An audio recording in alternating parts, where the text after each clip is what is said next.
I want you to realize, he says, I'm doing my best here to follow the law as I know it. And he says, we really believe in the Constitution. And he says, we've really done and went out of our way to work with you and try to get information. And the deputy says, I have a very large problem with the Constitution. I have a big problem with that idea. Oh, really? The deputy said that. Now, you got a new sheriff in town, right? You used to have a Sheriff Gilbertson. I remember he wrote a very long article about how the federal government was infringing on people's rights and how it was the duty of the sheriff to stand there and protect the people locally. But there was an election last November, and there's a new sheriff in town, right? Yes, that's true. And and as you said, Gil Gilbertson, he was a very big supporter of the mining community. He still is. He is quite aware of the situation. He has been doing what he can to help the owners. So we do have a new sheriff, and we had actually met with him kind of before this all came to a head. He did come to one of our meetings, and he said, and he admits, he says, I really don't know a lot about this. He says, I don't know where I stand. He says, I would like to get educated. And we said, that's great. We're looking forward to, more discussions. And then this kind of happened where, he's in the middle of it. And my understanding is that he is actually doing his best to mediate this. And he has come out publicly and said, he has said very similar to Gil Gilbertson, that I will not tolerate people violating the rights and property of the local citizens that basically I am obligated to defend. So we're very happy about that. So right now you're in a position, let's kind of sum up where you are right now. From what we've seen from Oath Keepers, who are in charge of security for the area, they are in a security position right now. This is not a standoff. The BLM has given a deadline, but so far there's been no moves towards that. The Oath Keepers are asking for people who can come and help to provide security to come to the area. But other than that, there is no kind of a conflict there. And I think it's a very calming thing to have people there to provide security. That, I think, prevents something like violence happening when there are people on both sides of the issue. But let's look at the bigger picture for just a moment, because we're just about out of time, Kirby. Okay. When I was looking at this, I went back into some of the archives of the area to see what was going on. I got some reports from the early 90s about how, this 20 years ago, how the BLM was really cracking down on existing mines. And I think it's important for people who are listening to this. A lot of people think of miners, they have a very negative view of them. They think they've seen some of the destructive practices of open pit mining. That's not what's going on here. This is very small miners who have been working this in a more of a traditional type of posture. Is that correct? That's correct. They're actually working the property in a similar way to it would have been worked in, say, the 30s. They have a small excavator to clean tunnels. They have a cabin. They have a very small mill. They can basically go in, extract rock, dig it up off the ground with a shovel, put it in an ore car, run it out there, and run it down to their mill and do things like that. And they have some larger equipment to maintain roads and obviously deal with, large quantities of rock that may be left in piles that need moved. Okay, so things really haven't changed from the articles that I was looking at 20 years ago. But I thought it was interesting to see this LA Times article from 1994. They talked to a guy, his name was Jeff Garcia, and he was a geologist from Berkeley, and he talked about how he had worked a mine there at that time in 1994. He'd worked it for 16 years, and basically they were making it impossible for him to continue operation. He had to pay a $300 permit because water was falling on his land and might cause runoff into the river, which of course other operations, farmers don't have to do that and shouldn't have to do that. And yet they give exemptions to large municipal areas. But I thought it was very interesting that they hit him with very stiff fines just because he had some sediment runoff. This was not the kind of heap leaching that some environmentalists have complained about that's been banned in some countries, where they basically create a large open pit, they excavate everything, they pulverize everything, and then pour cyanide over it. This is nothing at all like this. This is, as you pointed out, traditional mining done by small operators. This guy spent half of his year in Alaska, half of it in Oregon with his wife, who is also a geologist. He had a lot of respect for the land. And he said this, Kirby, he said, society seems to have this guilt about disturbing the land. They still go to their big parking lots and their supermarkets, but if they have a chance to get rid of their guilt and nail some little miner on the hill, they feel like they've done their part to save the world. I think people need to see this in the proper context. They need to understand that this is part of the government's operations to shut down everybody's business, whether you're a small-time miner or whether you're a small-time retailer or a small-time manufacturer. They want to get the people out of it.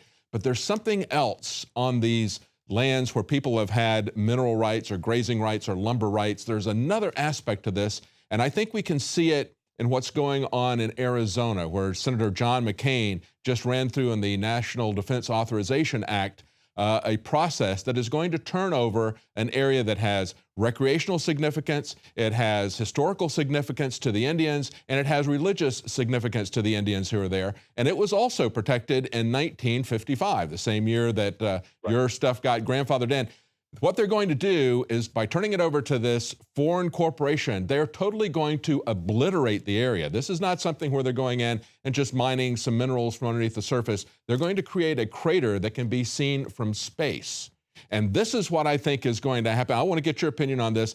This is what I think the end game is in all of these struggles running the people off the land, because when we were at the Bundy Ranch, he was the last rancher still in business. They had run everybody else out of business with phony endangered species claims. And of course, the desert tortoise that they were supposed to be protecting, they had rounded these things up, euthanized over 1,000 of them because they said they didn't have the money to feed them. Yet they were financing an army to come against the Bundy family and to come against people who would be on the land without their specific permission, attacking and assaulting people who were doing it. So when people go onto the BLM's land, they felt they had a right to assault and attack people, and yet when the BLM goes onto a gated property there in the Galice Mining District, they get very upset if they're even asked to provide identification. I do want to clarify something there. It's actually not BLM's land. This is actually land that this is actually land that is administrated and managed by the United States government for the benefit of the American people. I misspoke. Yes, that's a very good point. It's not their land. Under the Constitution, the federal government is very limited in what it can own, and basically this is where the mining law came in and the Homestead Act came in, is that basically the government was required under the law to dispose of this land. And basically what that means is pass into private ownership and basically allow the average person to benefit from it and basically make a living and make some sort of life for himself from it, and in turn do something for the country. It's funny you mentioned Jeff Garcia. Jeff is actually a pretty good friend of ours. He is still there in Galice. He's still going strong.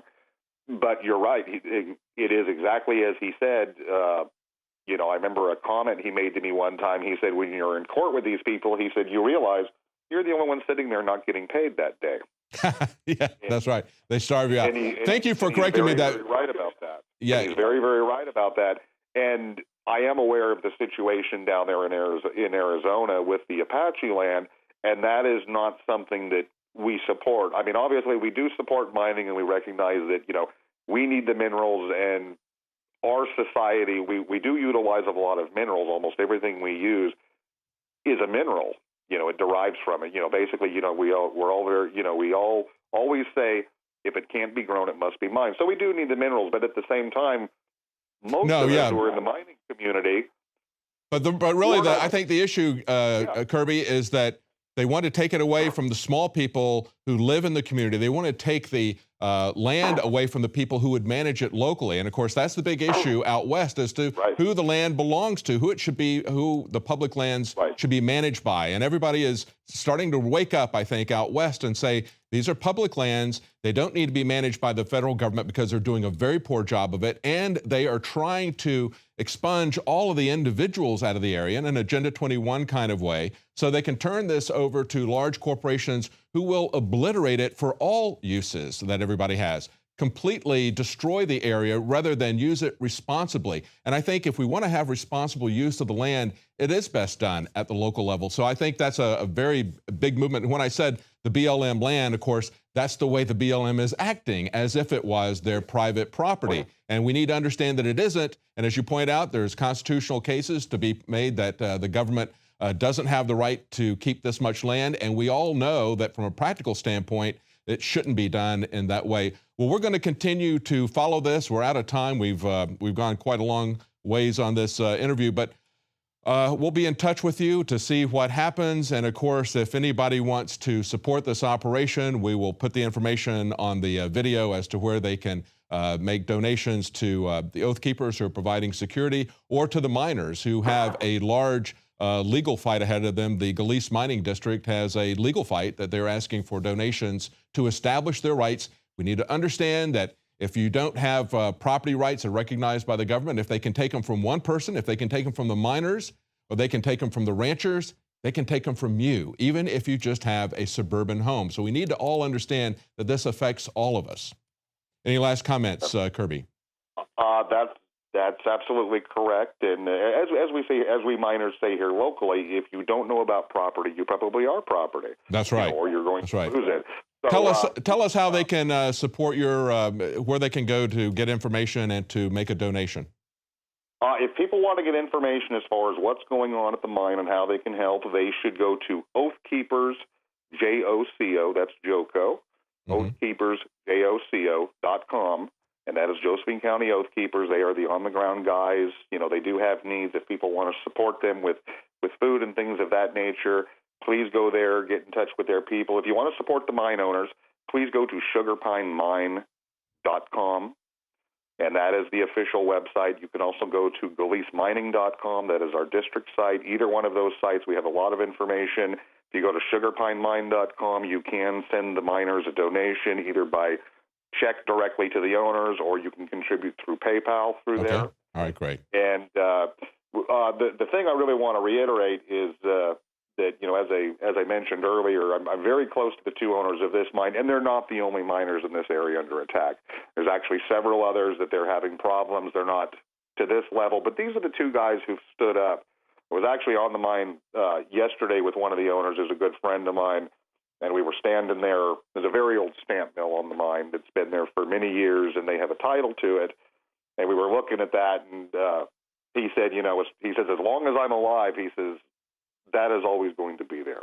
You know, well, I hope it is. I hope that they will respect your property rights. I hope you prevail in court. I hope this goes through peacefully, but we'll keep an eye on this. And we'll be having an interview with the Oath Keepers. We are trying to establish contact with a couple of individuals there that we'll have on for interviews in the next couple of days. Thank you so much for joining us. Kirby Jackson with the Galice Mining District. And of course, what they're trying to do is get a legal hearing, to go through the legal process to stop the BLM from acting precipitously by giving them a deadline before they've given them answers, before they've had their hearing, before they have taken this through the court. And that's the important function that's being done now by the Oath Keepers, essentially setting up security to let them know that there's somebody there in case they're going to try to storm the area. Hopefully that will stop that from happening so this can take its way all the way through the court. Well, that's it for our news tonight. If you're watching on YouTube, please subscribe to our channel there. If you're not a Prison Planet TV subscriber, please subscribe and support our operation financially. You can share this with up to 20 people at the same time and have access to all of Alex Jones's documentaries. Again, we'll be back tomorrow at 7 Central, 8 p.m. Eastern.